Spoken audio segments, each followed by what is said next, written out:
இருக்கிற மூலிகைகள்லயே மிக உயர்வான ஒரு மூலிகை வந்து கடுக்காய் தான். அதுக்கு கூட சித்த மருத்துவத்தில் ஒரு சொல்லாடல் உண்டு.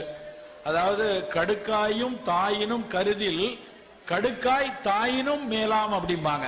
என்ன அர்த்தம் அப்படின்னா, கடுக்காயையும் தாயையும் ரெண்டையும் சேர்த்து இப்படி வச்சோம் அப்படின்னு வைங்க, தாய் வந்து எவ்வளவு போற்றுதலுக்குரியவங்க நமக்கு தெரியும்.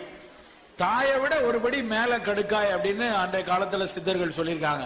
ஏன் சொன்னாங்க அப்படின்னா, தாய் வந்து தன் குழந்தை சுவைபட சாப்பிட்டு நல்ல மகிழ்ச்சியா இருக்கணுங்கிறதுக்காக 6 சுவையுள்ள உணவுகளை கொடுத்து கொடுத்து குழந்தைக்கு கொடுத்து கொடுத்து மகிழ்ச்சியை கொடுக்கணும்னு நினைச்சு சில நேரத்தில் அந்த குழந்தைக்கு அதனால ஒரு நோய் வந்துடும், கொஞ்சம் கூடுதலா சாப்பிட்டதுனால. ஆனா கடுக்காய் வந்து கடுக்காய் ஒண்ணுதான் 6 சுவையும் உள்ள ஒரு பொருள். 6 சுவையும் உள்ள பொருளால தாய்